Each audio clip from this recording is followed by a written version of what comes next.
नमस्कार. Nature care fertilisers प्रस्तुत शेतकरी संवाद या कार्यक्रमामध्ये आपल्या सर्व शेतकरी बांधवांचं मनःपूर्वक स्वागत. मागील महिन्यांमध्ये आपण मराठवाडा आणि महाराष्ट्रातील इतर भागामध्ये पिकणाऱ्या कडधान्य, सोयाबीन, तूर याविषयीची सखोल माहिती आपण घेतली. लातूर येथील मांजरा कृषी विज्ञान केंद्राचे डॉक्टर संदीप देशमुख सर आणि डॉक्टर प्रवीण मतई सर यांनी आपल्याला या दोन भागांमध्ये सोयाबीन, तूर आणि कडधान्य या पिकाविषयीची व्यवस्थित माहिती आपल्याला दिली. दरम्यानच्या काळामध्ये काही शेतकरी बांधवांचे प्रश्न आमच्यापर्यंत पोहोचत होते. पीक व्यवस्थापन आणि कीड रोग नियंत्रणासंदर्भातले प्रश्न असल्यामुळे आजचा कार्यक्रम आपण या प्रश्नोत्तरांचा कार्यक्रम घेतलेला आहे. आजच्या या कार्यक्रमामध्ये मी सर्वप्रथम डॉक्टर संदीप देशमुख सर, मांजरा कृषी विज्ञान केंद्र आणि प्रवीण मतई सर, मांजरा कृषी विज्ञान केंद्र या दोघांचं मनःपूर्वक स्वागत करतो. सर, आपला आजच्या या शेतकरी संवाद प्रश्नोत्तरामध्ये मनःपूर्वक स्वागत. धन्यवाद. नमस्कार. प्रश्नोत्तराला सुरुवात करूया, आपली परवानगी असेल तर. ओके. Yes yes. धन्यवाद सर. पहिला प्रश्न विचारलेला आहे रामराव तिनेवार वसमत आणि विजय वाघ वाशिम, राजेंद्र मुळीजे निलंगा या तिघांनीही प्रश्न विचारलेला आहे. तो एकच प्रश्न आहे. त्यांनी प्रश्न विचारलाय, सोयाबीन पीक फुलोरा अवस्थेत आहे, त्यावरती कोराजन फवारले तर चालेल का? त्यांनी याआधी क्विनॉल फॉसची फवारणी घेतली आहे. तर सर्वसाधारण आता वाशिम असेल किंवा लातूर परिसरामध्ये जूनच्या दुसऱ्या पंधरवड्यामध्ये त्या ठिकाणी पेरणी झालेली आहे. तर सर्वसाधारण अशा ठिकाणी सोयाबीन आता फुलोऱ्या अवस्थेमध्ये ते चट्टे लागण्याच्या परिस्थितीमध्ये त्या ठिकाणी आहे. तसं सोयाबीनचं आपण जर पीक बघितलं तर सोयाबीन हे स्वपरागित पीक आहे. त्याचे फुलं ज्या फुलांची रचना जी आहे ते स्वपरागित आहे. त्यामुळं तसं त्याचं पॉलिनेशनचा इफेक्ट कीटकनाशकाच्या वापरामुळे काही तेवढा फरक पडत नाही. परंतु सोयाबीनचे फुलं हे ओपन फुलं असतात, त्यामुळं त्याच्या पराग सिंचनावर निश्चित थोडा प्रमाणात परिणाम होऊ शकतो. त्यामुळं शक्यतो फुलोरा अवस्थेमध्ये फवारणी करण्याच्या पेक्षा 50% फुलांचं रूपांतर ज्यावेळेस शेंगामध्ये किंवा चट्ट्यामध्ये होतं त्यावेळेस जर आपण पेरणी घेतली तर कोरोजिन असेल किंवा बाकीचे जे काही सिस्टमिक इन्सेक्टिसाइड्स आहेत त्यामध्ये प्रोफेनोफॉस आहे, ट्रायझोफॉस आहे किंवा फ्लुबेंडामाइड आहे किंवा इमामेक्टिन बेन्झोएट आहे, हे कीटकनाशक तुम्ही निश्चित वापरू शकता. पण थोडं फ्लावरिंग पूर्ण फुल प्लेस मध्ये फ्लावरिंग असताना थोडं टाळलं तर त्याचा निश्चित फायदा होऊ शकतो. परंतु तुमच्या पिकामध्ये किडींची किती नुकसान पातळी आहे हे परिस्थिती बघून त्या कीटकनाशकाची निवड आपल्याला त्या ठिकाणी करायची आहे. जर जास्त प्रादुर्भाव जर असेल तर तुम्ही त्या ठिकाणी इमिडिएट फवारणी करणं गरजेचं आहे.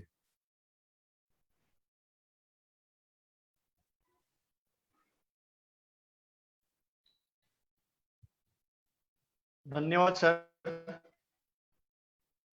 पुढचा प्रश्न विचारलेला आहे अनंत देशमुख, वाशिम येथील शेतकरी आहेत. त्यांनी प्रश्न विचारलाय, सोयाबीनसाठी लागवडीनंतर फवारणी आळवणी कितव्या दिवशी करावी आणि कोणती आळवणी आणि फवारणी करावी? तर सोयाबीन मध्ये तसं जर बघितलं आपण तर सोयाबीन पेरणीनंतर 25 दिवसापासून ते 30 दिवसापर्यंत पहिली फवारणी अपेक्षित आहे.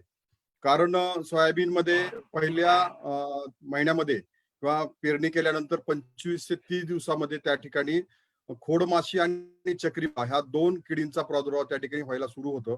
आणि बऱ्याच अंशी जर क्लायमेट जर सुटेबल असेल तर त्या ठिकाणी उंटआळी आणि लष्करी आळींचा सुद्धा प्रादुर्भाव बऱ्याच भागामध्ये त्या ठिकाणी दिसून येतो. त्यामुळं सुरुवातीच्या स्प्रेला आपल्याला कीटकनाशक निवडताना थोडी कॉम्प्लेक्स कीटकनाशक निवडणं गरजेचं आहे. कारण आपण बघतोय की सोयाबीन मध्ये जे काही किडी पडतात किंवा किडीचा प्रादुर्भाव होतो त्यामध्ये दोन प्रकारच्या किडींचा प्रादुर्भाव त्या ठिकाणी होतो. एक तर खोडामधनं किंवा खोडावर प्रादुर्भाव करणाऱ्या किडी आणि दुसऱ्या ज्या आहेत ते पाणी खाणाऱ्या किंवा फुलं खाणाऱ्या किंवा शेंगा खाणाऱ्या किडी. तर सर्वसाधारण जे काही कीटकनाशक आपण वापरतो, तर ते निवडताना आपल्याला असे कीटकनाशक निवडणं गरजेचं आहे की ज्या ठिकाणी दोन्ही किडींचा एकत्रित व्यवस्थापन आपल्याला त्या कीटकनाशकामार्फत करणं अपेक्षित आहे. त्यामुळं पहिली फवारणी हे आपल्याला 25 ते 30 दिवसाचं सोयाबीन झाल्यानंतर पहिली फवारणी त्या ठिकाणी करणं अपेक्षित आहे. आणि त्यानंतर आपल्याला दुसरी फवारणी जी करायची आहे, तर ती दुसरी फवारणी आपल्याला पुढच्या फुलोरा अवस्थेत किंवा चट्टे भरताना त्या ठिकाणी आपल्याला दुसरा फवारणी त्या ठिकाणी करणं अपेक्षित आहे. आणि सोयाबीनमध्ये तसं आळवणी करण्याची गरज भासत नाही, कारण आणि ते फिजिकली शक्य पण नाही, कारण आपण बघतोय की सोयाबीनमध्ये एकरी जे रोपांची संख्या असते ती मोठ्या प्रमाणात असते आणि तेवढ्या मोठ्या संख्येमध्ये जर आपण आळवणी करणं हे तेवढं लेबरच्या दृष्टीने किंवा फिजिबल नाही. त्यामुळे शक्यतो जेवढ्या काय आपल्याला कीटकनाशक असतील, बुरशीनाशक असतील, काही संजीवक वापरायचे असतील, तर ते शक्यतो आपण फवारणीच्या स्वरूपामध्ये जर दिली तर त्याचा फायदा आणि त्याची फिजिबिलिटी हे चांगली राहू शकते. त्यामुळं पहिली फवारणी आपल्याला 25 ते 30 दिवसामध्ये करायची आणि दुसरी फवारणी शेंगा सुरू होण्याच्या परिस्थितीमध्ये, कारण आपण बघतोय की ह्या वर्षी मोठ्या प्रमाणात सतत ढगाळ वातावरण आहे आणि हवेमधली आर्द्रता जी आहे ते 85 ते 95% आसपास सतत आहे. म्हणजे आपण पश्चिम महाराष्ट्रामध्ये असेल, विदर्भात असेल किंवा मराठवाड्यामधल्या सर्व जिल्ह्यामध्ये ह्या वर्षीची आर्द्रता हे सातत्यानं 90% आसपास आहे. त्यामुळं अशा कंडिशनमध्ये किडीबरोबरच सोयाबीन सारख्या पिकामध्ये करपा असेल किंवा मूळकूज असेल किंवा तांबेरा सारख्या रोगांची शक्यता मोठ्या प्रमाणात आहे. त्यामुळे दुसऱ्या फवारणीच्या वेळेस ज्यावेळेस सोयाबीन चट्ट्याच्या अवस्थेमध्ये असतं, तर त्यावेळेस आपल्याला कीटकनाशकाबरोबर एक बुरशीनाशक हे कंपल्सरी त्या ठिकाणी वापरणं गरजेचं आहे, जेणेकरून आपल्याला पुढच्या काळामध्ये शेंगावरचा जो काही करपा येतो किंवा पानं लवकर पक्व होऊन गळून पडतात, पिवळे पडून बुरशीच्या प्रादुर्भावामुळे, तर ते आपल्याला टाळण्यासाठी दुसऱ्या फवारणी आपल्याला चट्टे अवस्थेमध्ये त्या ठिकाणी करायची आहे. आणि एकंदरीत फवारणीचा शेड्यूल हा त्या पिकांच्या पिकावर पडणाऱ्या किडींच्या परिस्थितीवर डिपेंड असतो. कारण आपल्या शेतामध्ये कुठलाही प्रादुर्भाव नसताना किंवा तुमच्या किडींची आर्थिक नुकसान पातळी गाठलेली नसताना जर आपण विनाकारण कीटकनाशक जर वापरत असू तर त्या ठिकाणी आपल्याला विनाकारण उत्पादन खर्च त्या ठिकाणी वाढतो. कीटकनाशकांचे आज जर आपण बघितले तर बाजारभाव हे फार मोठ्या प्रमाणात आणि सोयाबीन मध्ये जे एकरी येणार उत्पन्न आणि बाजारभाव ह्याचा जर सर्वांचा जर आपण संबंध जर जोडला तर विनाकारण अतिरिक्त कीटकनाशकाचा वापर किंवा फवारण्या आपल्याला त्या ठिकाणी करणं गरजेचं नाही. तर आपण तिसरी फवारणी करताना जर गरज असेल तर कुठल्या किडीची आर्थिक नुकसान पातळी जर जास्त वाटत असेल आपल्याला, तरच आपल्याला तिसरी फवारणी त्या ठिकाणी ह्या परिस्थितीमध्ये घेणं अपेक्षित आहे. तर सर्वसाधारण 2 ते 3 फवारण्या आपल्याला सोयाबीन पिकामध्ये ह्या घ्याव्या लागतात. त्या परिस्थितीनुसार त्याच्यामध्ये थोडा बदल आपल्याला करणं अपेक्षित आहे.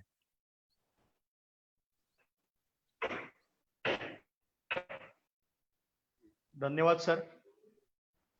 पुढचा प्रश्न विचारलेला आहे लातूर येथील शेतकरी आहेत शुभम कत्ते यांनी.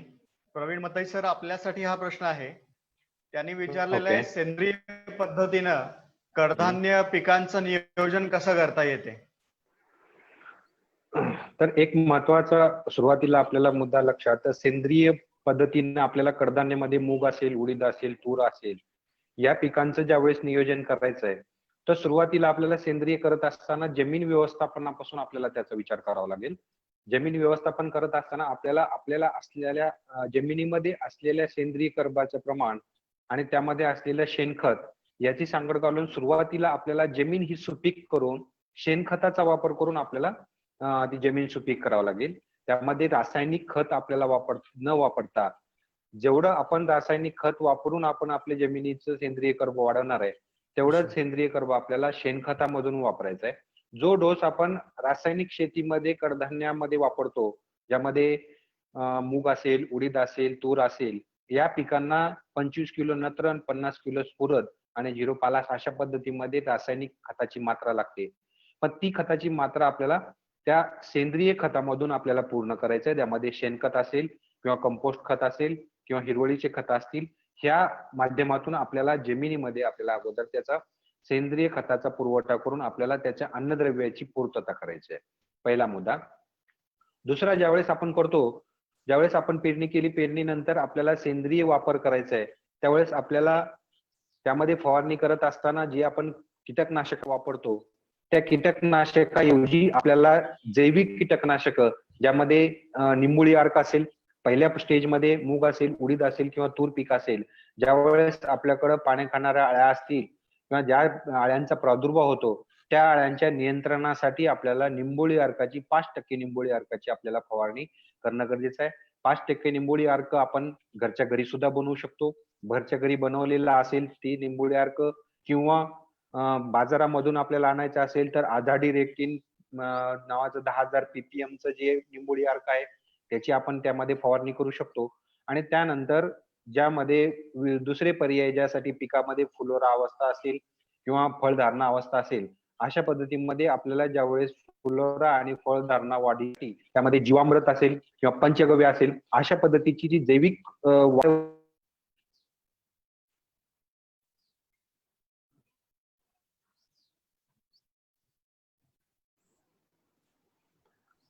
अशा पद्धतीमध्ये आपल्याला जैविक जे कीटकनाशक आहेत, जैविक कीटकनाशक आणि जैविक आपल्याला घटक वापरून आपल्याला त्याचा सेंद्रिय खतांचा पुरवठा त्या पिकामध्ये आपल्याला करता येऊ शकतो. अशा पद्धतीमध्ये आपण त्याचं नियोजन त्यामध्ये सेंद्रिय खतामध्ये करावं. धन्यवाद मतई सर. पुढचा प्रश्न विचारलेला आहे आत्ताच्या फेसबुक लाईव्ह सेशन मध्ये. अंकुश वानखेडे शेतकरी आहेत, त्यांनी प्रश्न विचारलाय, सोयाबीनची पेरणी किती फुटावर केल्याने उत्पादनात वाढ होईल? सोयाबीनची पेरणी करत असताना आपल्याकडं जे रिकमेंडेशन किंवा शिफारसीनुसार 45 सेंटीमीटर ते 5 सेंटीमीटर अशा त्याचं आपल्याला रिकमेंडेशन किंवा शिफारसी आहेत, म्हणजे 1.5 फुटावर येतं. त्यामध्ये वेगवेगळ्या पद्धतीमध्ये आपल्याला करता येऊ शकतं. बीबीएफ यंत्र ज्यामध्ये आहे किंवा रुंद सरी वरंबा पद्धती ज्याला आपण म्हणतो, या रुंद सरी वरंबा पद्धतीनुसार सुद्धा आपल्याला पेरणी करता येते. पण 2 ओळीतील अंतर 30 ते 45 सेंटीमीटर, 30 सेंटीमीटर म्हणजे अर्धा फूट झालं, 30 सेंटीमीटर म्हणजे 1 फूट आणि 45 सेंटीमीटर म्हणजे 1.5 फूट.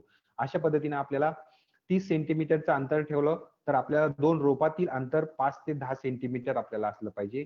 किंवा ज्या वेळेस आपण टोकन पद्धतीनं त्याची पेरणी करतो तर टोकन पद्धतीनं करत असताना आपल्याला 45 सेंटीमीटर 2 ओळीतलं आणि 2 रोपातलं अंतर 5 ते 7 सेंटीमीटर असावं.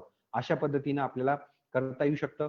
दुसरा पर्याय त्याला टोकन पद्धतीनं करत असताना 1 बाय 1 फुटावर किंवा 30 बाय 30 सेंटीमीटर सुद्धा, त्याच्यामध्ये रोपांची संख्या कमी होईल पण अपेक्षित उत्पन्न आपल्याला वाढीसाठी मिळतं.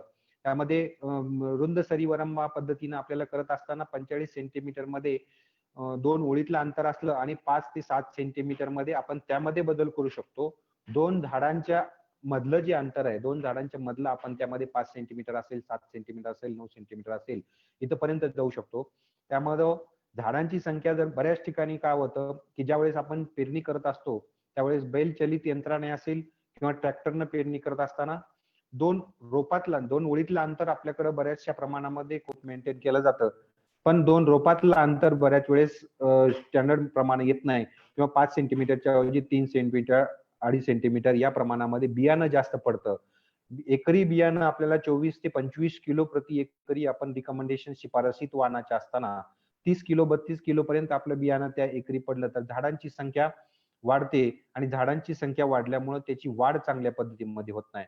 त्यामुळे आपल्याला ज्यावेळेस सोयाबीनची पेरणी आपण करतो तर 45 सेंटीमीटर 2 ओळीतलं अंतर असावं आणि 2 रोपातलं अंतर 5 ते 7 सेंटीमीटर पर्यंत असावं. अशा पद्धतीने जर केलं तर हेक्टरी आपल्याला 4,45,000 झाडांची संख्या जर अपेक्षित शिफारशी प्रमाण असली तर त्यापासून आपल्या ज्या वाणाची आपण पेरणी केली आहे त्या वाणाचं जे उत्पादन क्षमता दिलेली आहे, त्याची जी ताकद दिली आहे त्याप्रमाणे आपण तिथपर्यंत जवळपास नक्कीच पोहोचू शकतो. इतर पॅकेज ऑफ प्रॅक्टिसेस आणि असलेल्या रोपांची संख्या या दोन्हीची सांगड घालून आपण अपेक्षित उत्पादनापर्यंत पोहोचू शकतो.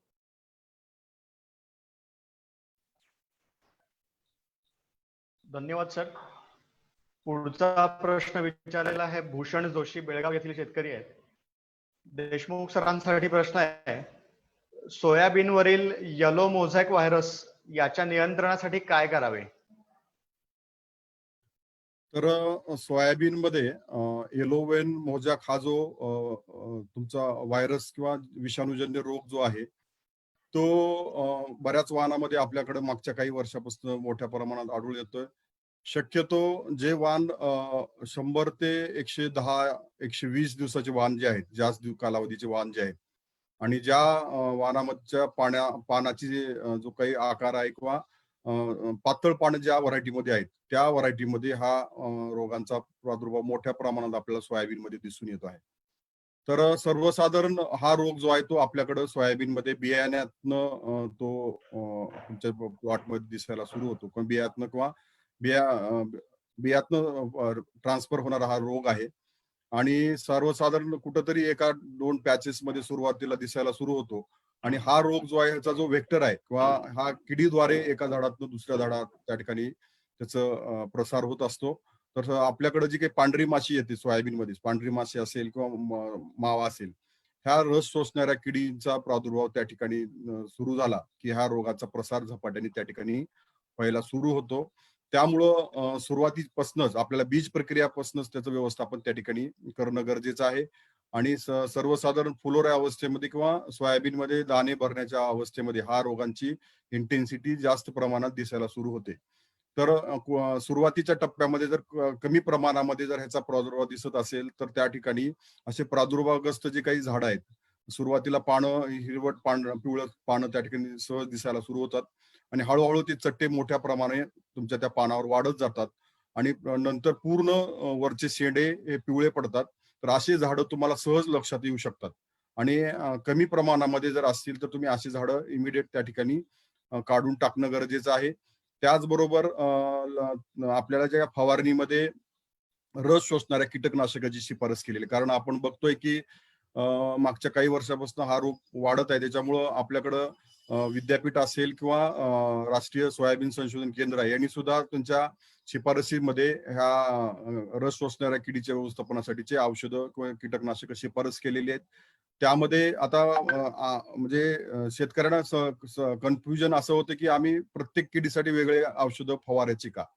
आणि एकंदरीत सोयाबीनमध्ये फवारण्याची संख्या किती असावी किंवा फवारणी संख्या वाढू शकते असे बऱ्याच शेतकऱ्यांना त्या ठिकाणी संभ्रम अवस्था असते. त्यामुळे शक्यतो जे काही प्रीमिक्स इन्सेक्टिसाइड्स आहेत, जे की पूर्व मिश्रित कीटकनाशक आहेत, ज्यामध्ये दोन्ही प्रकारच्या दोन्ही वर्गाचे कीटकनाशक एकत्रित मिक्स केलेले असतात आणि रेडीमेड प्रोडक्ट बाजारामध्ये असतात. तसं आता आपण बघतोय की बीटा सायक्लोथ्रिन प्लस इमिडाक्लोप्रिड हे कीटकनाशक जे आहेत त्यामध्ये अळीवर्गीय किंवा चक्री बुंगा असेल, खोड माशीसाठी बीटा सायक्लोथ्रिन हा मॉलिक्यूल त्या ठिकाणी पायराथ्रोइड मधला आहे जो तो काम करतो आणि इमिडाक्लोप्रिड जो आहे निकोटिनाइट ग्रुप मधला तो रस शोषणाऱ्या किडीसाठी, मग त्यामध्ये मावा असेल, पांढरी माशी असेल, ह्याचं व्यवस्थापन करतो. त्यामुळे शक्यतो फुलोरा अवस्थेमध्ये जर तुमचं पीक असेल आणि मोजॅक दिसत असेल, त्याचबरोबर किडीचा प्रादुर्भाव पण आहे, तर अशा परिस्थितीमध्ये तुम्ही असे मॉलिक्यूल जर तुम्ही निवडले तर त्या ठिकाणी त्याची शिफारस जवळपास म्हणजे 0.7 मिली पर लिटर किंवा 10 लिटर पाण्यासाठी 7 मिली आपण फुलोऱ्या अवस्थेमध्ये किंवा चट्ट्याच्या अवस्थेमध्ये जर आपण स्प्रे घेतला तर त्या ठिकाणी मोझॅकचा जो काही पुढचा प्रादुर्भाव आहे तो सोयाबीनमध्ये आपल्याला रोखता येऊ शकतो. आणि त्याच व्यतिरिक्त तुम्हाला बाजारामध्ये जर अशा औषधं उपलब्ध नसतील तर तुम्ही कॉम्बिनेशन मध्ये सुद्धा जसं इमॅमेक्टिन बेन्झोएट आहे प्लस इमिडाक्लोप्रिड आहे किंवा थायमिथाझम आहे किंवा डायमिथोएट आहे, अशी कीटकनाशक रस शोषणाऱ्या किडीसाठी निवडू शकता, जेणेकरून तुमचा सोयाबीन मधला जो काही मोझॅक रोग आहे तो मोठ्या प्रमाणात पसरणार नाही. महत्वाचं म्हणजे जे काही सीड प्रोड्युसिंग फार्मर आहेत, जे बीजोत्पादन करणारे शेतकरी आहेत, त्यांनी जर त्यांच्या प्लॉटमध्ये जर ह्याची काळजी जर घेतली, कारण ज्या बीजोत्पादनाच्या प्लॉटमध्ये जर ह्याचा प्रादुर्भाव असेल तर तो बियाण्याद्वारे पुढच्या पिढीमध्ये म्हणजे पुढच्या वेळेस जे काही सीड आपण पेरतो त्याच्यामधनं हा शक्यतो जास्त प्रसार पावतो. तर सीड ग्रोईंग फार्मरसाठी महत्वाचं आहे की तुम्ही तुमच्या प्लॉटमध्ये असे मोझॅक रोगग्रस्त झाडं इमिडिएट त्याचे व्यवस्थापन त्या ठिकाणी करणं अपेक्षित आहे. धन्यवाद सर. पुढचा प्रश्न आहे प्रवीण मताई सरांना. मताई सर, आपण आता सेंद्रिय पद्धतीनं कडधान्य घेऊ शकतो का, असा प्रश्न आपल्याला आलेला होता, त्याचं आपण सविस्तरपणे उत्तर दिलं. पण या सेंद्रिय पद्धतीनं कडधान्य उत्पादन याविषयीचा प्रयोग अथवा प्रकल्प आपल्या माहितीत कुठे सुरू आहे का आणि त्याची यशस्वी अंमलबजावणी झालेली आहे का, असा एक प्रश्न आता आलेला आहे फेसबुक लाईव्ह मध्ये.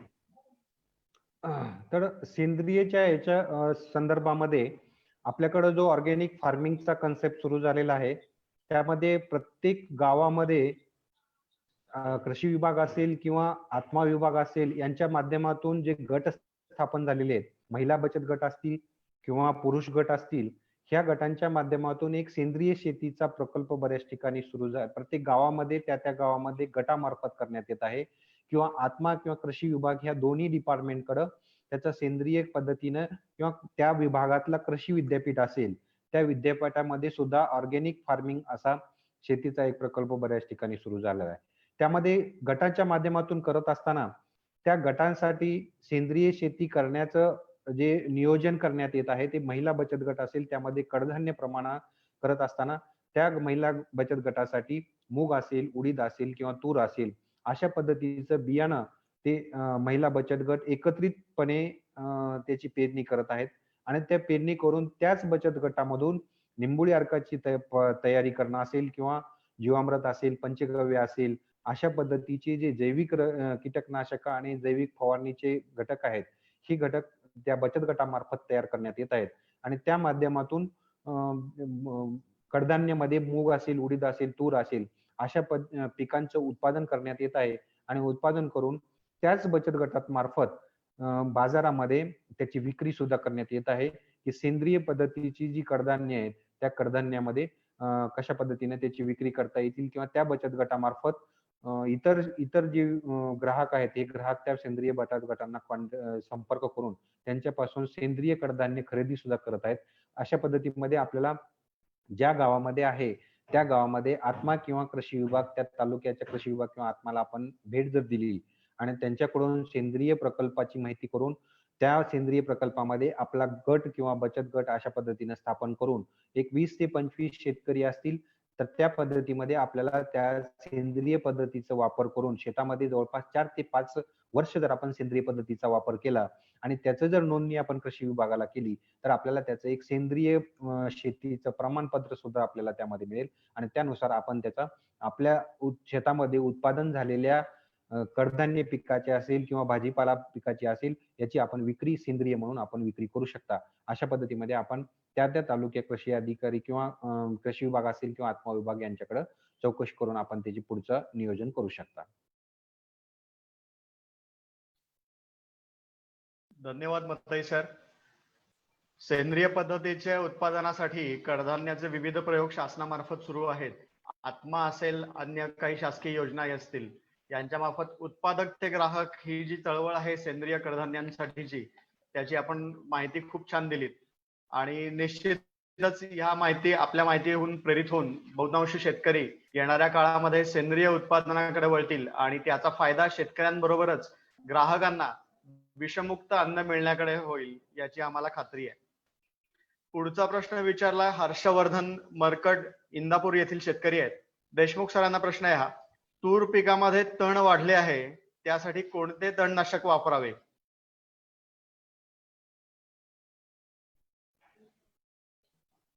तूर पिकामध्ये जर आपण बघितलं तर तूर आता जवळपास 45 ते 50 दिवसाची तूर आहे आणि त्यामध्ये आपल्याला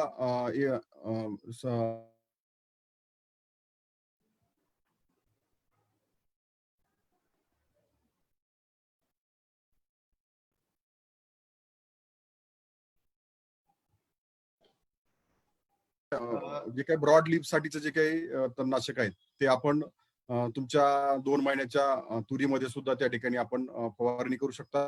त्या संदर्भात माझ्या मते मतई सर सविस्तर त्या ठिकाणी सांगू शकतील. तणनाशक त्यामध्ये तुरीमध्ये आपल्याला वापरत असताना सगळ्यात अगोदर आपल्याला काळजी घ्यायची आहे, कारण बऱ्याच ठिकाणी आपण जे काही तूर आंतरपीक म्हणून घेतो, आपण आंतरपीक घेत असताना त्यामध्ये मूग असेल, उडीद असेल किंवा सोयाबीन असेल, अशा पिकाची पेरणी आपण त्यामध्ये आंतरपिकामध्ये करतो. पण ज्या वेळेस आपण सोयाबीन या पिकामध्ये जे तणनाशक आपण वापरतो, त्याच पद्धतीमधलं तणनाशक जे पेरणीपूर्वीचं असेल आणि पेरणीनंतरचा असेल, पेरणीनंतर पण उगवणीपूर्वी, अशा पद्धतीची तणनाशक आपल्याला त्यावेळेस सुरुवातीला, पण आता 45 ते 50 दिवसाची तूर आपल्याकडे झालेली आहे. पण तुरीच्या संदर्भामध्ये आपल्याकडे बघत असताना सोयाबीनला ज्यावेळेस आपण तणनाशकाची फवारणी करतो, त्यावेळेसच तुरीतल्या ओळी ज्या आहेत, फक्त 2 ओळी आपण त्यामध्ये करतो. तणनाशक वापरत असताना सोयाबीन हा मुख्यतः जे पीक आहे, सोयाबीन असेल, मूग असेल, उडीद असेल, जास्त प्रमाणामध्ये आपण घेतो त्यामुळे तणनाशकाचा प्रादुर्भाव जास्त होतो. म्हणून आपण तिथं तणनाशक वापरतो. पण तुरीचा विचार आपण ज्यावेळेस केला त्यावेळेस ओळी असल्यामुळं आपल्याला तिथं जर तणनाशक जास्त प्रमाणामध्ये वापरलं, तर त्यामध्ये हानी पोहोचण्याची शक्यता असते. त्यामुळं जास्तीत जास्त प्रमाणामध्ये जेवढं आपल्याला तणनाशक तुरीमध्ये टाळता येईल, हे एक सगळ्यात चांगलं आहे. कारण दुसरा महत्त्वाचा मुद्दा, की ज्यावेळेस आपण तणांचं नियंत्रण करतो, तर तणांचं नियंत्रण करत असताना आपल्याला त्या पिकाच्या कालावधीच्या 1/3 भागापर्यंत आपल्याला ते पीक तणविरहित ठेवणं आहे. म्हणजे जर समजा तुरीचा कालावधी 180 दिवसाचा किंवा 160 ते 180 दिवसाचा असतो. त्यामध्ये जवळपास आपल्याला 60 दिवसापर्यंत ही तूर ही आपल्याला तणविरहित ठेवणं आहे. पण त्यामध्ये मूग असेल, उडीद असेल किंवा सोयाबीन असेल, यामध्ये आपण पेरलेलं असल्यामुळं सुरुवातीला आपण जे काही कोळपणी करणार आहे, ती सोयाबीन सोबत करतो.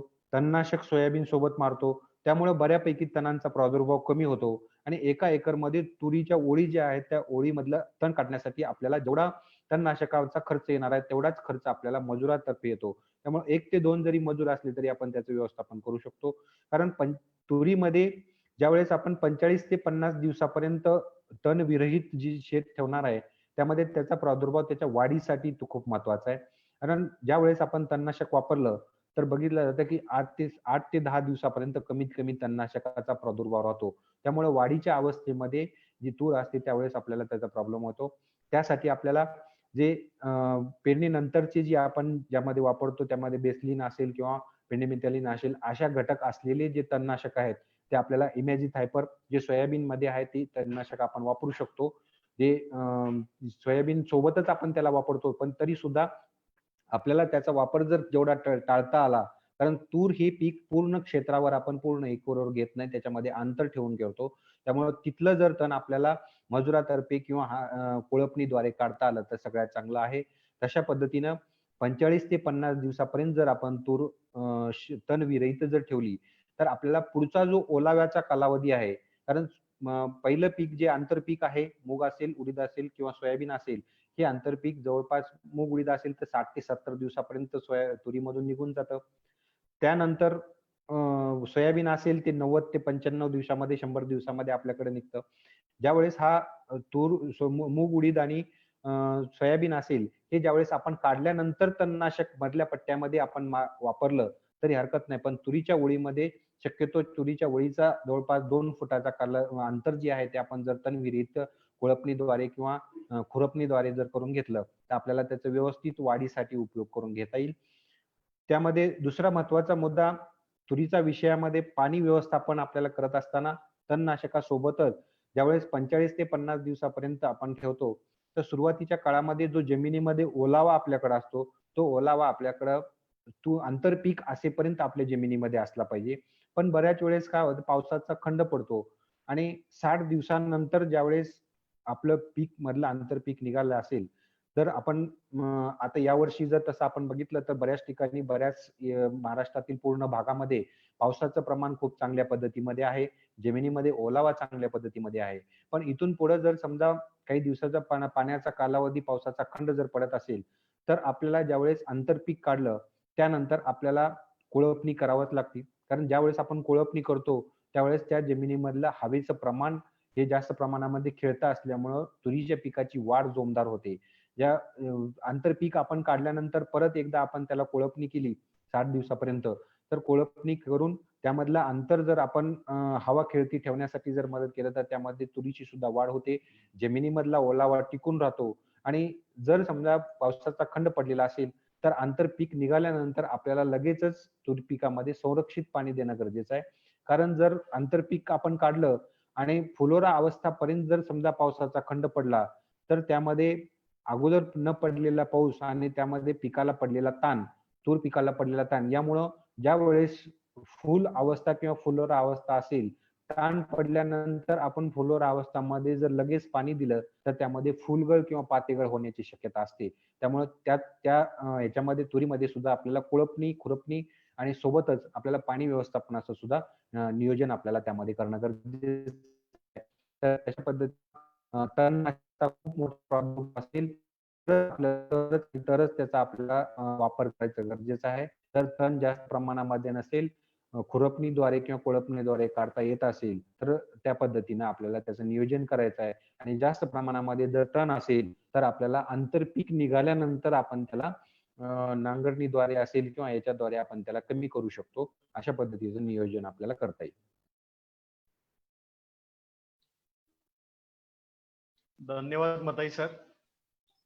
पुढचा प्रश्न विचारलेला आहे संजय कुमार वाळके, शिरूर येथील शेतकरी आहेत.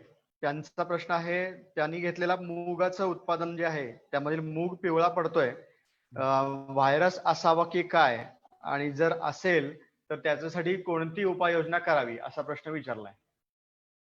तर जसं आपण बघितलं की सोयाबीन मध्ये सुद्धा जो काही मोजॅक येतो तशाच प्रकारचा मोजॅक हा मुगामध्ये आणि उडदामध्ये हे एकच स्पीशीज दोन्ही याच्यामध्ये येते. आणि त्यामध्ये याचा प्रादुर्भाव सर्वसाधारण 30 ते 35 दिवसाचं तुमचं मूग आणि उडीद झाल्यानंतर याचा प्रादुर्भाव त्या ठिकाणी दिसायला सुरू होतो. परंतु सोयाबीन पेक्षा सुद्धा जास्त मोठ्या प्रमाणात आपल्याला त्या ठिकाणी मुगामध्ये आणि उडदामध्ये ह्या मोजॅकमुळं फार मोठ्या प्रमाणात नुकसान त्या ठिकाणी आपल्याला आढळतं. तर सुरुवातीच्या टप्प्यामध्ये पाने पिवळसर पडायला सुरू होतात. म्हणजे काही पिवळसर, काही हिरवे असे चट्टे त्या ठिकाणी तुम्हाला पानावर सुरुवातीच्या परिस्थितीमध्ये किंवा सुरुवातीच्या अवस्थेमध्ये त्या ठिकाणी दिसायला सुरू होते. आणि नंतर रस शोषणाऱ्या किडीद्वारे, मावा असेल किंवा तुमची पांढरी माशी असेल ह्याच्याद्वारे हळूहळू तुमच्या बाकीच्या पिकामध्ये म्हणजे बाकीच्या ठिकाणी सुद्धा हा मोजॅक स्प्रेड व्हायला सुरू होतो. त्यामुळं शक्य आणि त्याच टप्प्यामध्ये आपल्याकडे भुरीचा सुद्धा प्रादुर्भाव त्या ठिकाणी दिसायला सुरू होते. त्याच्यामुळे शक्यतो आणि त्याचबरोबर मूग असेल किंवा उडीद असेल हे दोन्ही पिकं कमी कालावधीचे आहेत. सर्वसाधारण 60 ते 70 दिवसामध्ये हे त्या ठिकाणी हार्वेस्टिंगला तयार होतात. त्यामुळं दोन्ही पिकामध्ये मूग आणि उडदामध्ये आपल्याला पहिल्या फवारणीमध्ये एक कीटकनाशक जे की रस शोषणाऱ्या किडीसाठी त्यामध्ये डायमिथोएट आहे, रोगर नावाने बाजारामध्ये मिळतं, किंवा इमिडाक्लोप्रिड आहे किंवा थायमिथॉक्झाम आहे, ते अर्धा ग्राम पर लिटर पाण्यामध्ये. तर असे कीटकनाशक पैकी एक कीटकनाशक आणि त्याबरोबर एक सिस्टेमिक प्लस कॉन्टॅक्ट फंजिसाइड. कारण आपल्याला 30 दिवसामध्येच त्याच टप्प्यामध्ये आपल्याकडे भुरीचे इनॉक्युलेशन त्या ठिकाणी सुरू होत असतं. तर या दोन्ही कॉम्प्लेक्स साठी आपल्याला एकत्रित कीटकनाशक आणि एक बुरशीनाशक त्याच्यामध्ये कार्बेंडाझिम प्लस मँकोझेब हे आंतरप्रवाही प्लस कॉन्टॅक्ट इन्सेक्टिसाइड फंजिसाइड त्या ठिकाणी आपल्याला निवडता येऊ शकतं. त्या किंवा कार्बेंडाझिम सिंगल ते सुद्धा घेऊ शकता, किंवा तुम्ही बाकी जर बुरी रोगाचा जर त्या मोजॅक बरोबर अटॅक जास्त प्रमाणात जर असेल तर त्या ठिकाणी आपल्याला काही आंतरप्रवाही बुरशीनाशक नवीन मॉलिक्यूल मधले जे आहेत, जसं आता टिबॅकोनाझोल आहे, प्रोपॅकोनाझोल आहे किंवा हेक्झॅकोनाझोल आहे, ट्रायझोल ग्रुप मधलं एक कीटक बुरशीनाशक आपल्याला त्या कीटकनाशकाबरोबर जर आपण 30 दिवसाच्या कालावधीमध्ये जर घेतलं तर आपल्याला बऱ्याच अंशी ह्याचा मोजॅकचा आणि तुमचा भुरीचा प्रॉब्लेम त्या ठिकाणी मूग उडदामध्ये कमी करता येऊ शकतो. परंतु आपण जर वेळेवर जर फवारणी जर घेतलेली नसेल तर हा मोजॅकचा अटॅक किंवा ह्याचा जो काही इन्फेक्शन रेट आहे तो फार फास्ट होतो. आणि तुमचे शेंगा पिवळे पडणे किंवा शेंगा बुचक्यात राहणे, शेंगामध्ये दाणे न भरणे असे प्रकार मोठ्या प्रमाणात शेवटच्या टप्प्यामध्ये दिसायला सुरू होतात. पण त्यावेळेस आपल्याला पॉप्युलेशन हे 50% सुद्धा नुकसान झालेलं आपल्याला त्या ठिकाणी आढळून येतं. त्यामुळं अर्ली स्टेजमध्ये आपल्याला ह्याचं नियोजन जर आपण केलं तर निश्चित ह्या मोजॅक आणि बुरी रोग ह्या दोन्हीचे आपल्याला त्या ठिकाणी नियोजन करता येऊ शकतं.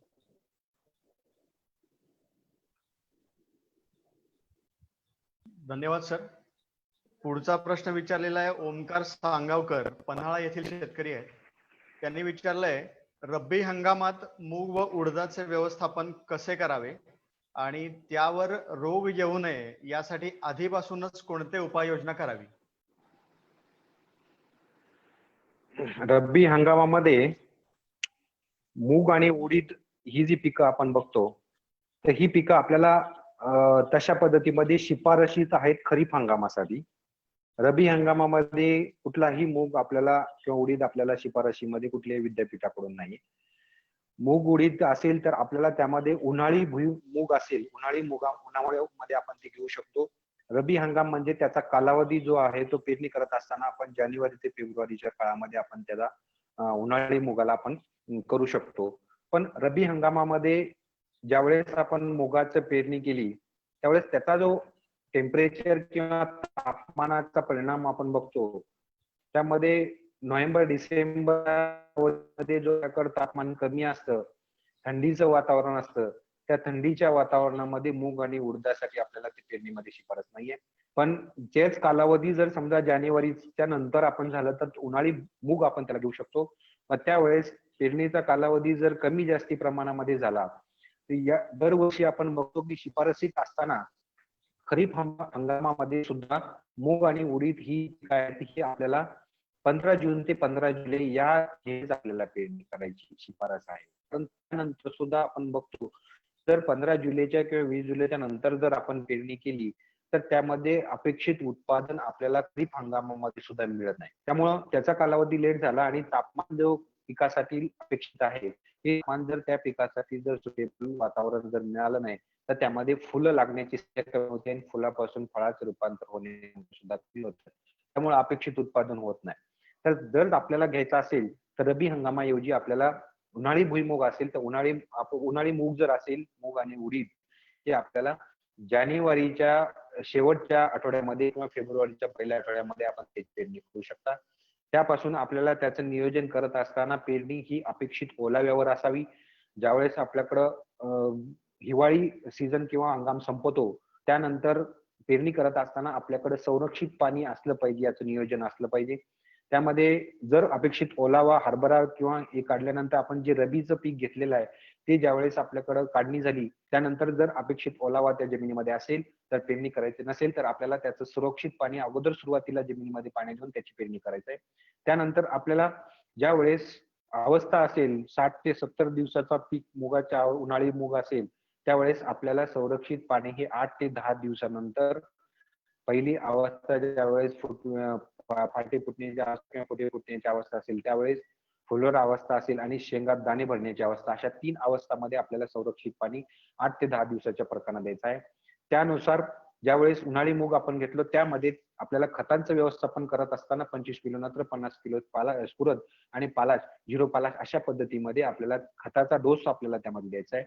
आणि त्यानंतर वाढीसाठी ज्यामध्ये 19-19 सारखं खत असेल 19-19-19 ते 150 ग्राम म्हणजे 15 लिटर पंपासाठी 150 ग्राम 10 लिटरचा असेल तर 100 ग्राम अशा पद्धतीमध्ये आपल्याला 19 आणि जर समजा उन्हाळी मुगामध्ये तापमानामध्ये वाढ झाल्यामुळे रस शोषक किडींचा प्रादुर्भाव त्यावेळेस जास्त प्रमाणामध्ये वाढण्याची शक्यता असते.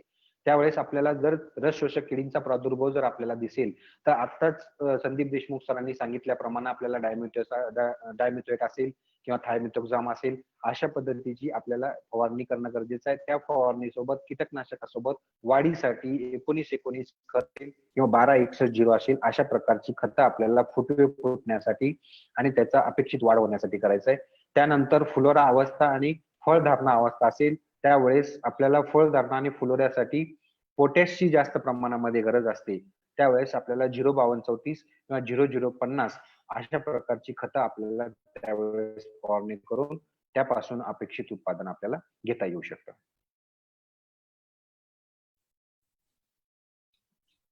धन्यवाद सर.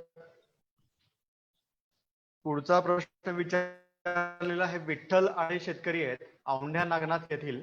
त्यांनी प्रश्न विचारला आहे सोयाबीन 9305 ही त्यांच्याकडे प्रजाती आहे सोयाबीनची. त्याच्यासाठी शेवटची फवारणी कोणती करावी आणि कीटकनाशक शेवटी कोणतं घ्यावं? तर 9305 ही जी व्हरायटी आहे ते थोडी शॉर्ट ड्युरेशनल व्हरायटी आहे. कमी कालावधीमध्ये सर्वसाधारण 90 ते 95 दिवसामध्ये निघणारी व्हरायटी आहे. आणि ह्या व्हरायटीमध्ये थोडा तांबेऱ्याचा प्रादुर्भाव त्या ठिकाणी काही भागामध्ये दिसून येतो. आणि त्यामुळं आपल्याला आणि विशेष म्हणजे ह्या व्हरायटीच्या पानावर असेल किंवा खोडावर थोडे लव असल्यामुळं त्या ठिकाणी बऱ्याच वेळेस आपल्याला किडीचा प्रादुर्भाव हा कमी आढळून येतो. त्यामुळं जे काय आपल्या शिफारशीमधले कीटकनाशक आहेत जर सोयाबीन तुमचं 45 ते 50 दिवसामध्ये जर असेल तर त्या ठिकाणी पाने खाणाऱ्या आळ्यांसाठी प्लस तुमच्या चक्रीभुंगा आणि खोडमाशीसाठीचे एकत्रित कीटकनाशक त्या ठिकाणी तुम्ही निवडावीत. आणि मुख्यतः आता बऱ्याच शेतकऱ्यांची सध्याची मानसिकता किंवा द्विधा मनस्थिती अशी आहे की सोयाबीन मध्ये कुठल्याही किडीचा प्रादुर्भाव नाही आणि माझं सोयाबीन आता फुलोऱ्या अवस्थेमध्ये आहे तर कुठली फवारणी त्या ठिकाणी घेणे अपेक्षित आहे. आणि सर्वसाधारण आता ह्या परिस्थितीमध्ये शेतकऱ्यांनी कीटकनाशक निवडताना अशी कीटकनाशके निवडावी की ज्यामध्ये प्रतीक्षा कालावधी ज्याचा जास्त आहे. जसं आपण बघतोय की क्लोरायन जी कोरोजिन नावाचं कीटकनाशक आहे, त्याचा सर्वसाधारण 22 ते 25 दिवसाचा प्रतीक्षा कालावधी आहे. त्याचबरोबर प्रोपेनोफॉस आहे, त्याचा जवळपास 40 दिवसाचा प्रतीक्षा कालावधी आहे. किंवा फ्लुबेंडामाइड जे आहे, फेम टाकुमी नावानं बाजारामध्ये मिळतं, त्याचं सुद्धा सर्वसाधारण 20 ते 25 दिवसाचा प्रतीक्षा कालावधी आहे. तर शक्यतो अशी कीटकनाशक निवडणं अपेक्षित आहे सध्याच्या परिस्थितीमध्ये की ज्याचा प्रतीक्षा कालावधी जास्त दिवसाचा आहे, की ज्याचा तुम्हाला जास्त कालावधीपर्यंत कीड व्यवस्थापनामध्ये फायदा होऊ शकतो. कारण सोयाबीन मध्ये आता बऱ्याच भागामध्ये अतिरिक्त वाढ पण त्या ठिकाणी झालेली आहे आणि अशा परिस्थितीमध्ये तुमचे जे काही फवारणी करणारे मजूर असतील त्या ठिकाणी मोठ्या सोयाबीनमध्ये साप असतील किंवा बाकी वन्य जीवामुळं त्या ठिकाणी मध्ये जाण्यासाठी टाळाटाळ करतात. त्यामुळं शक्यतो कीटकनाशक निवडताना ह्या परिस्थितीमध्ये 9305 असू द्या किंवा बाकीचे कुठलेही वाहन असू द्या, त्या ठिकाणी तुम्हाला जास्त प्रतीक्षा कालावधी असणारे कीटकनाशक तुम्ही त्या ठिकाणी निवडावीत. आणि त्याचबरोबर 9305 हा जो वाहन आहे तो थोडा रोगासाठी जास्त ससेप्टेबल आहे. त्यामुळं तुम्ही करपा असेल किंवा तांबेरा असेल ह्या रोगांचा प्रिव्हेंटिव्ह म्हणून किंवा पुढे येऊ नये म्हणून त्या कीटकनाशक बरोबर तुम्ही एक बुरशीनाशक जर त्या ठिकाणी घेतलं तर त्या ठिकाणी निश्चित दोन्हीसाठी तुम्हाला फायदा मिळू शकेल.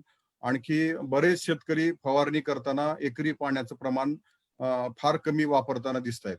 कारण आपण बघतोय की जेवढे काही शिफारसत केलेले कीटकनाशक असतील किंवा बुरशीनाशक आहेत, ते एकरी किती पाण्यामध्ये फवारणं अपेक्षित आहे हे आपल्याला त्या लेबलमध्ये प्रत्येक कीटकनाशकाचे दिलेलं असतं.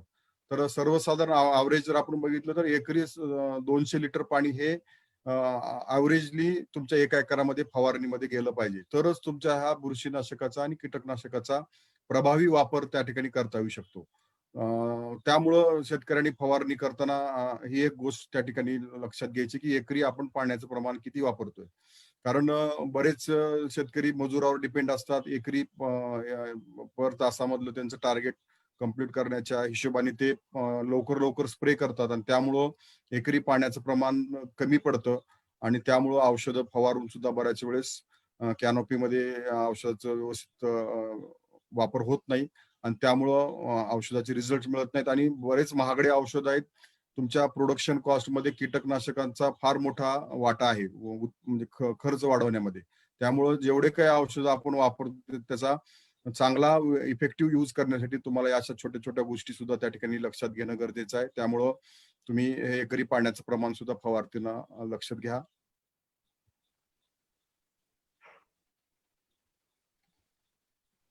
धन्यवाद सर.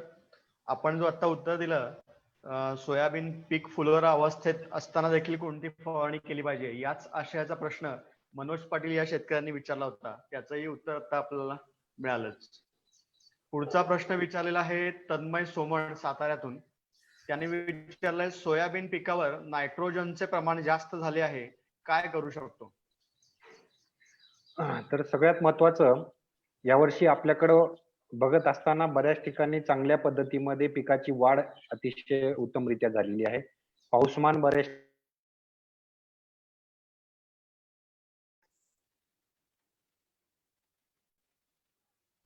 पिकाच्या कालावधीमध्ये आपण बघतोय तर नायट्रोजनचं प्रमाण जास्त असल्यामुळं ते पिकाची अतिरिक्त वाढ झालेली आहे. अतिरिक्त वाढ झाल्यामुळं त्यामध्ये कायिक वाढ जास्त झाली किंवा शाखीय वाढ जास्त झाली तर फुलांचे उत्पन्न आपल्याला कमी होतं. त्यामुळं ज्यावेळेस अशी शाखीय वाढ झालेली आहे तर त्यासाठी आता 45 ते 50 दिवसाचं पीक झालेलं आहे. त्या 45 ते 50 दिवसासाठी जर समजा जास्त वाढ झाली तर त्यासाठी आपल्याला वाढ प्रतिरोधक म्हणून लिओसिन नावानं किंवा मार्केटमध्ये आपल्याकडे मिळतं. ते लिओसिन असेल ते लिओसिनची आपल्याला फवारणी करता येऊ शकते, जेणेकरून पुढची वाढ जी आहे, कायिक वाढ किंवा शाखीय वाढ, उंच वाढण्याचं प्रमाण आहे ते आपल्याला त्यामध्ये कमी करता येऊ शकतं. लिओसिन हे 2 मिली प्रति लिटर पाण्यामध्ये आपल्याला त्यामध्ये वापरून आपण त्याची फवारणी जर केली तर पुढची जी वाढ आहे ती पुढची वाढ आपल्याला कमी करता येऊ शकते. किंवा दुसरं त्यामध्ये लिओसिनसाठी पर्याय तो मॅपिकेट क्लोराईड म्हणून मार्केटमध्ये आपल्याकडं एक दुसरं वाढ प्रतिरोधक आहे ते मिळतं. त्याची फवारणी आपल्याला त्यामध्ये जर केली तर पुढची वाढ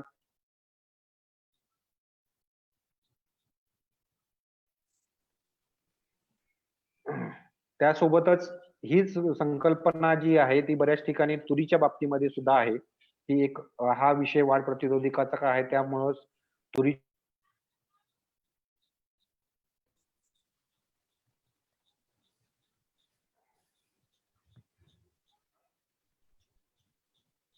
ज्यावेळेस आपल्याकडं तुरीची वाढ 45 ते 50 दिवसाचं तूर पीक होतं, तर त्यावेळेस आपल्याला शिफारसीमध्ये मॅपिकोट क्लोराईड नावाचं जे वाढ प्रतिरोधक आहे ते आपल्याला जेणेकरून तुरीमध्ये बऱ्याच ठिकाणी आज आपल्याला बघायला मिळतं, की जर तूर पिकाची उंची जर जास्त वाढली, तर उंची वाढल्यानंतर त्याचं खाली झुकण्याचं प्रमाण वाढतं. त्यामुळं तूर आडवं पडण्याचे चान्सेस बऱ्याच ठिकाणी असतात. तर त्यासाठी आपल्याला 45 ते 50 दिवसानंतर एक नॅचरल प्रॅक्टिस असेल त्यामध्ये शेंडा खोडणे ज्याला आपण म्हणतो. जर 45 ते 50 दिवसानंतर ज्यावेळेस आपलं तूर पीक होईल, आता करेक्ट स्टेज आपल्याकडे त्यामध्ये 8 ते 10 दिवसामध्ये आहे, की तुरीचा वरचा शेंडा 2 ते 3 सेंटीमीटरचा जर शेंडा आपण खोडला, तर वाढ जी आहे की फांद्यांची वाढ आहे, ती फांद्यांची वाढ चांगल्या प्रमाणामध्ये होते आणि जो मेन स्टेम आहे, मेन स्टेम हा मजबूत झाल्यामुळं त्यामध्ये आडवं पडण्याची किंवा चान्सेस किंवा त्यामध्ये फांद्याची शाखी वाढ चांगली होऊन त्यामध्ये फळधारणा आणि फुलधारणा चांगल्या प्रमाणामध्ये होते. अशा पद्धतीमध्ये तूर पिकामध्ये सुद्धा आपल्याला हे मॅपिकोट क्लोराईड असेल किंवा लिओसिन असेल याची फवारणी करता येऊ शकते. अशा पद्धतीने आपण त्या सोयाबीनमध्ये सुद्धा वाढ प्रतिरोधकाची फवारणी करून त्याला कमी करून आपण अपेक्षित उत्पादन घेऊ शकता. धन्यवाद सर. पुढचा प्रश्न विचारलेला आहे बालाजी थोडकर यांनी. त्यांनी विचारलेला आहे तुरीमध्ये शेंडे खुडण्याचा फायदा काय होतो? ते आत्ताच आपण त्याबद्दल जस्ट चर्चा केली. त्यामुळं की शेंडे खोडत असताना आपल्याला फायदाच तो आहे, की ज्यावेळेस आपण 50 दिवसानंतर ज्यावेळेस शिफारसीमध्ये 50 दिवस आहे. त्यामध्ये 50 ते 60 दिवसापर्यंत आपण त्यामध्ये करू शकतो. 2 ते 3 सेंटीमीटरचा शेंडा जर खोडला वरचा, तर त्याची शाखी वाढ चांगली होती. आत्ताच आपण त्या पद्धतीमध्ये सांगितलंय आणि त्यापासून होणारी फुलधारणा आणि फळधारणा ही चांगल्या पद्धतीमध्ये किंवा अपेक्षित आपल्याला होती आणि फळधारणा आणि फुलधारणा झाल्यानंतर जे अपेक्षित आपल्याला जी शेंगांची संख्या आहे, शेंगांची संख्या वाढवता येते आणि जर ज्या वेळेस आपल्याला सप्टेंबर, ऑक्टोबर नंतर जो कालावधी आहे, ज्यामध्ये फळधारणा, फुलधारणा झालेली असते, त्यामध्ये जर वादळाचं प्रमाण आलं, तर त्यामध्ये बऱ्याच ठिकाणी तूर आडवी पडण्याची किंवा वजन जास्त झाल्यानंतर तूर खाली झुकण्याचं प्रमाण होतं. हे जर असेल तर हे कमी करता येऊ शकतं आणि त्यापासून आपल्याला उत्पादनामध्ये वाढ करता येऊ शकते.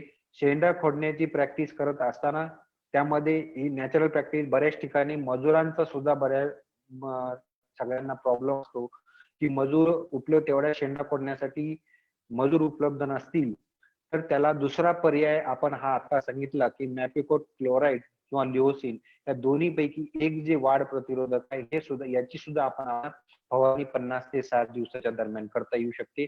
जेणेकरून पुढची जी उंची वाढणार आहे, जे पिकाचं नुकसान होणार आहे, ते आपल्याला टाळता येऊ शकतं.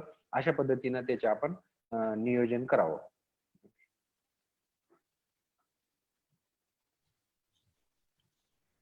धन्यवाद सर.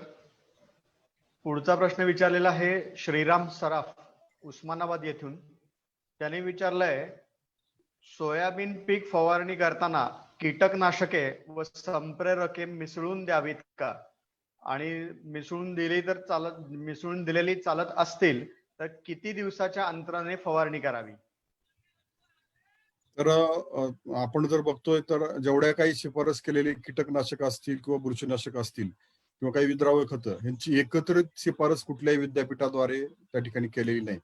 परंतु आपल्याला हे एकत्रित जर करायचे असेल तर त्याला एक पर्याय म्हणून आपण जे काही कीटकनाशक आणि संप्रेरक तुम्हाला एकत्र मिसळायचे ते मिसळताना थोडं आपण एक ट्रायल म्हणून काही पॅचमध्ये 1 लिटर स्प्रे सोल्युशन करून ते आपण 2 दिवस अगोदर स्प्रे करून बघणं अपेक्षित आहे. आणि त्याच्यानंतर जर त्याची स्कॉर्चिंग इफेक्ट जर काय होत नसेल तर ते एकत्रित करून तुम्ही वापरू शकता. शक्यतो आपल्याला आता आपण बघतोय की बरेच वेगवेगळे निविष्ठाधारक जे आहेत ते आपल्याला वेगवेगळे संप्रेरक वापरण्यासाठी प्रवृत्त करतात आणि विनाकारण आपण संप्रेरक त्या ठिकाणी जर वापरली तर त्यामुळं एक्सेसिव्ह वाढ होणं किंवा आता जसं आपण बघितलं की नायट्रोजनस सुद्धा काही इफेक्ट करणारे संप्रेरक त्या ठिकाणी आहेत. त्याच्यामुळे एक्सेसिव्ह वाढ होते, व्हेजिटेटिव्ह वाढ होते आणि विनाकारण इंटरनोडची साईज त्या ठिकाणी वाढते. इंटरनोडची साईज वाढल्यामुळे त्या ठिकाणी जे काही अन्नद्रव्य आहेत ते वाढी म्हणजे फुलामध्ये रूपांतर होण्याच्या ऐवजी ते वाढीमध्ये काम करतात आणि त्यामुळं आपल्याला एक्सेसिव्ह विनाकारण वाढ त्या ठिकाणी होते. शक्यतो गरज असेल तरच संप्रेरक तुम्ही निवडणं अपेक्षित आहे आणि शक्यतो संप्रेरक आणि कीटकनाशक एकत्र मिसळताना टँक मिक्स त्या ठिकाणी करणं अपेक्षित आहे. तुम्ही अगोदरच मोठ्या प्रमाणात सोल्युशन करण्याच्या पेक्षा, कारण आपण बघतोय की दोन वेगवेगळ्या प्रकारचे मॉलिक्यूल जर एकत्र जर केले तर त्याचा संयुग हा वेगवेगळ्या त्याचा विपरीत परिणाम सुद्धा होऊ शकतो. त्यामुळं तुम्हाला प्रत्येक स्प्रे वेळेस ते सोल्युशन तयार करायचं. जसं तुमचा समजा 20 लिटरचा जर फवारा असेल तर त्या ठिकाणी कीटकनाशकाची मात्रा आणि तुमचं संप्रेरकाची मात्रा ते टाकून तेवढ्या पुरतच सोल्युशन तयार करायचं आणि ते पूर्ण सोल्युशन फवारणी संपल्यानंतर पुन्हा नेक्स्ट फवारच्या वेळेस पुन्हा रिपीट सोल्युशन करायचं. कारण बरेच शेतकरी अगोदर मोठ्या प्रमाणात टँक मिक्स करतात. म्हणजे जसं आपल्याला एकरी 200 लिटर पाणी लागत असेल तर 200 लिटरच्या बॅरलमध्ये पूर्ण सोल्युशन तयार करतात. तर तसं न करता तुम्ही डायरेक्ट स्प्रेच्या वेळेस तुम्ही ते संप्रेरक कीटकनाशकाबरोबर एकत्रित मिक्स करून जर वापरली तर त्याचा विपरीत परिणाम किंवा स्वार्चिंग इफेक्ट शक्यतो होत नाही. त्यामुळं ही काळजी त्या ठिकाणी शेतकऱ्यांनी घेणं अपेक्षित आहे.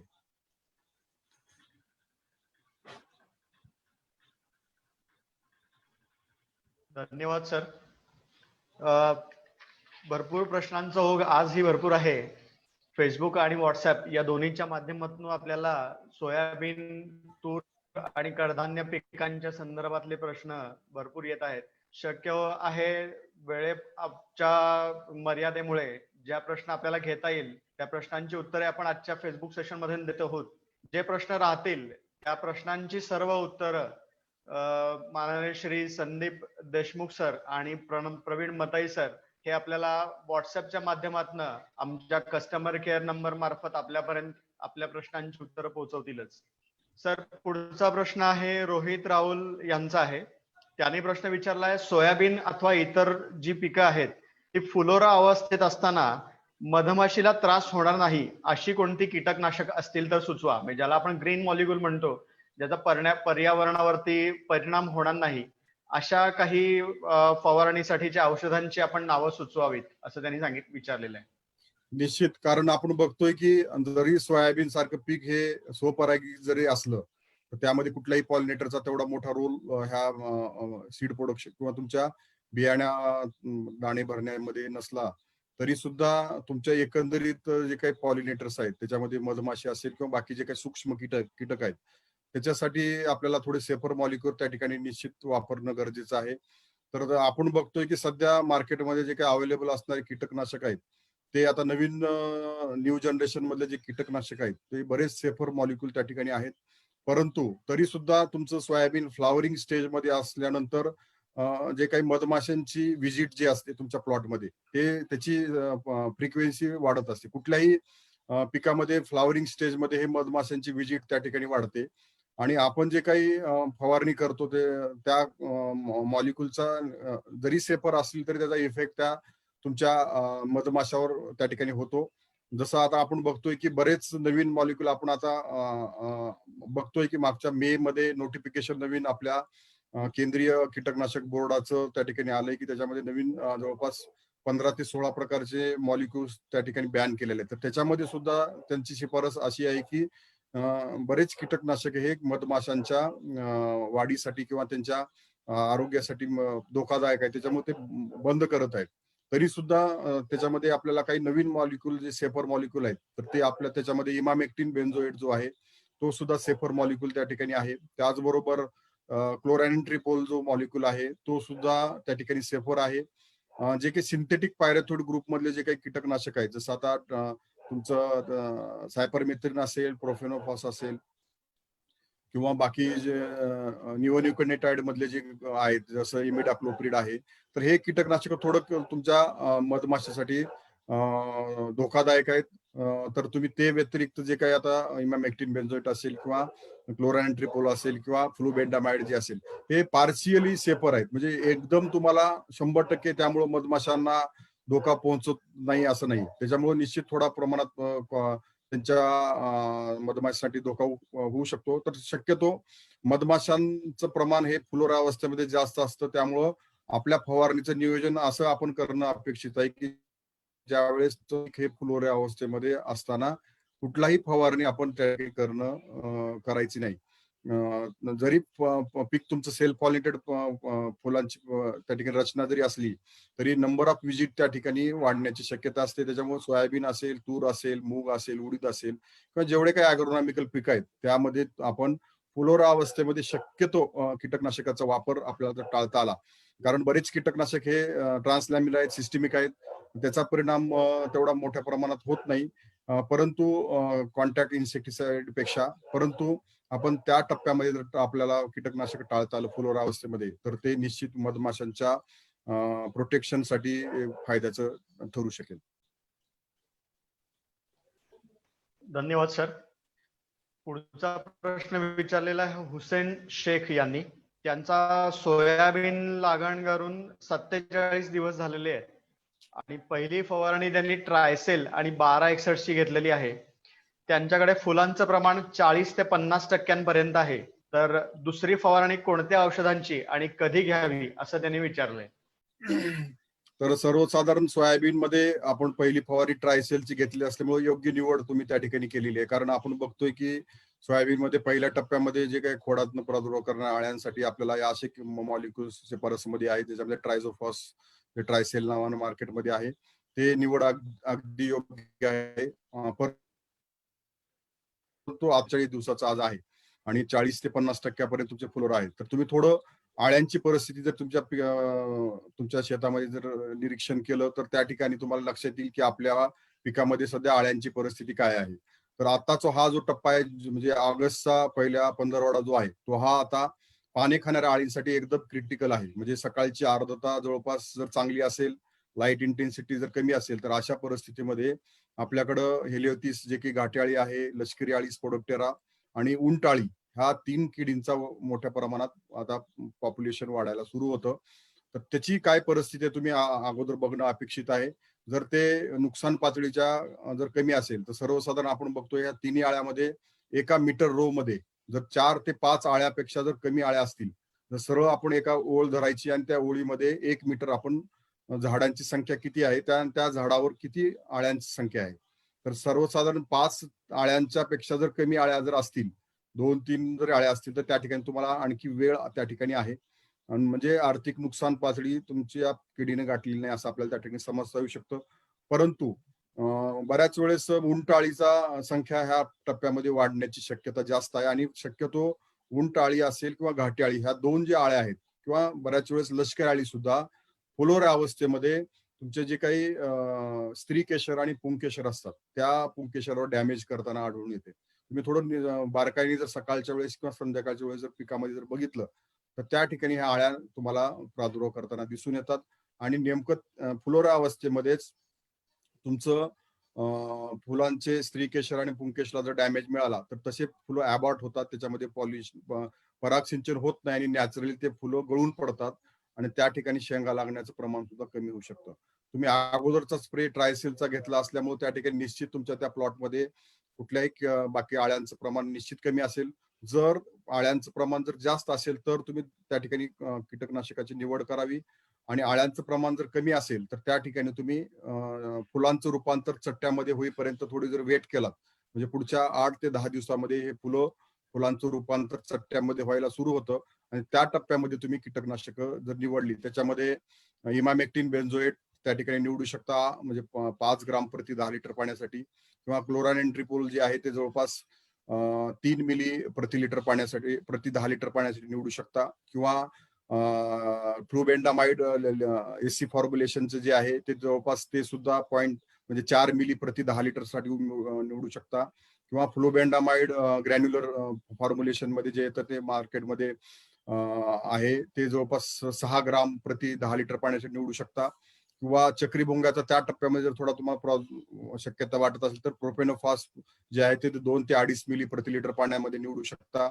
किंवा इंडॉक्झिकार्ब जे अवांट नावाने मार्केटमध्ये येतं तर ते जवळपास 1 मिली प्रति लिटर पाण्यामध्ये निवडू शकता किंवा थायमिथाझाम त्या ठिकाणी जर तुम्हाला पुढं त्याच्यामध्ये मोझॅकचं शक्यता जर वाटत असेल, रस शोषणाऱ्या किडीचा जर प्रॉब्लेम असेल, तर त्या ठिकाणी लॅम्बडा सायलोथ्रिन प्लस थायमिथॉक्झाम जे मार्केटमध्ये आलिका नावानं आहे, तर ते सुद्धा 3 मिली प्रति 10 लिटर पाण्यासाठी निवडू शकता. किंवा बीटा सायक्लोथ्रिन प्लस इमिडाक्लोप्रिड जे सोलोमन नावाने मार्केटमध्ये आहे, तर ते सर्वसाधारण 7 मिली प्रति 10 लिटर पाण्यासाठी तुम्ही त्या ठिकाणी निवडू शकता. ह्या वरच्यापैकी कुठलीही कीटकनाशक शक्यतो फ्लोरा अवस्था टाळून तुम्ही जर निवडली तर म्हणजे किडीची परिस्थिती बघून, तर त्याचा निश्चितपणे तुम्हाला पुढच्या 30, 35, 40 दिवसामध्ये त्याचा निश्चित फायदा होऊ शकतो.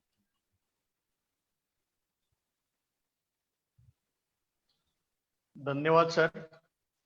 गेले एक याच तास संदर्भामध्ये सोयाबीन या संदर्भामध्ये एक प्रश्नाचं उत्तर आहे की कीटकनाशकासोबतच त्यांनी 1261 वापरलेला आहे अगोदर. तर ज्यावेळेस पुढे आता पहिली फवारणी आपल्याला वाढीसाठी वगैरे आपण त्यामध्ये विद्राव्य खतांची वापरलेली आहे. पुढे ज्यावेळेस आपल्याला फवारणी करायचं आहे, कारण आता सांगितल्याप्रमाणे चट्टी अवस्था असेल तर चट्ट्यानंतर शेंगामध्ये ज्यावेळेस रूपांतर व्हायला सुरुवात होईल, त्यावेळेस आपल्याला बऱ्याच शेतकऱ्यांचं प्रमाण असं की विद्राव्य खतं वापरत असताना त्यामध्ये असणारे घटकाचा विचार, त्यामध्ये नत्र, स्फुरद आणि पालाश याचा विचार करणं गरजेचं आहे. पहिल्या सुरुवातीच्या 25 ते 30 दिवसाच्या वाढीपर्यंत नत्राचं प्रमाण आपल्याला त्यामध्ये विद्राव्य खतामध्ये कॉम्बिनेशन मध्ये आपण देऊ शकतो. पण ज्यावेळेस फुलोरा किंवा चट्टे अवस्थाच्या पुढचं अवस्था असेल, फळधारणा असेल, तर त्यावेळेस आपल्याला पोटॅश घटक असणारी जी विद्राव्य खतं आहे, ज्याही गटामध्ये ऑर्गॅनिक मध्ये असतील तर त्यामध्ये पोटॅश घटक असावा आणि रासायनिक मध्ये असेल तर पोटॅश घटक, यामध्ये 05234 असेल किंवा 0050 अशी जी विद्राव्य खतं किंवा इतर जैविक रसायनं ज्या आपल्या याच्यामध्ये जैविक जे वापरणार आहे आपण, त्यामध्ये पोटॅश घटक असलेली जी विद्राव्य खतं आहेत, ही विद्राव्य खतं आपल्याला वापरायचे, जेणेकरून असलेले चट्टे आणि त्या चट्ट्यामध्ये होणारं रूपांतर, शेंगामध्ये जे रूपांतर होणार आहे, त्यामध्ये शेंगामध्ये वजन वाढण्यासाठी आणि शेंगामध्ये भरणाऱ्या दाण्यांचं वजन वाढण्यासाठी किंवा साईज वाढण्यासाठी हे पोटॅश कार्य करतं. त्यामुळं आपल्याला शेंगा लागलेल्या आहेत, पण शेंगापासून त्या दाण्याचं वजन वाढवायचं आहे आणि त्या वजनापासून अपेक्षित उत्पादन घ्यायचंय. यासाठी आपल्याला पोटॅशची गरज त्यामध्ये असते. त्यासाठी आपल्याला 05234 असेल किंवा 0050 असेल अशी विद्राव्य खतं 150 ग्राम प्रति 100 ग्राम प्रति 10 लिटर पाण्यासाठी, 15 लिटर असेल तर 150 ग्राम, म्हणजे 1% असेल तर 1% ते 2% प्रति लिटर पाण्यामध्ये याप्रमाणे आपल्याला त्याची फवारणी कीटकनाशकासोबत करायची आहे. जर अळीचा, संदीप देशमुख सरांनी सांगितल्याप्रमाणे जर अळीचा प्रादुर्भाव नसेल तर तिथं कीटकनाशकाची फवारणी करण्याची गरज नाही. तरी सुद्धा आपल्याला पोटॅशची फवारणी करणं गरजेचं आहे. ज्यावेळेस फुलं किंवा तट्टेची अवस्थेच्या नंतर शेंगा धारणा असेल, त्यावेळेस आपल्याला सेपरेट एक वेगळी जरी फवारणी करता आली तरी पोटॅश घटक असलेली खतांची, विद्राव्य खताची आपल्याला त्यामध्ये जर फवारणी केली तर आपल्याला आपल्या असणाऱ्या शेंगा आणि शेंगामध्ये असणाऱ्या दाण्यांचं वजन वाढवता येईल. एवढी एक काळजी आपल्याला करता येईल. नाही. धन्यवाद सर. गेले 1 तास आपण अखंडपणे शेतकऱ्यांच्या सर्व प्रश्नांची उत्तरं देत आहोत. अजूनही प्रश्नांचा ओघ सुरूच आहे, पण वेळेच्या मर्यादेमुळे आज आपल्याला कार्यक्रम आज इथेच थांबवावा लागतोय. जे आज प्रश्न आजच्या माध्यमातून उत्तरं दिली गेली आणि जे प्रश्न अनुत्तरित राहिले, ज्या अनुत्तरित राहिलेल्या प्रश्नांची उत्तरं आम्ही आपल्यापर्यंत नक्कीच पोचवू. आमच्या कस्टमर केअर नंबर मार्फत आम्ही आपल्याशी संवाद साधू. मताई सर आणि देशमुख सर आपल्या सर्व प्रश्नांची उत्तरं निश्चितच देतील. मांजरा कृषी विज्ञान केंद्र आणि नेचर केअर फर्टिलायझर्स मार्फत गेल्या काही महिन्यांपासून आपण सातत्यानं विविध कार्यक्रम आपल्यापर्यंत पोहोचवले.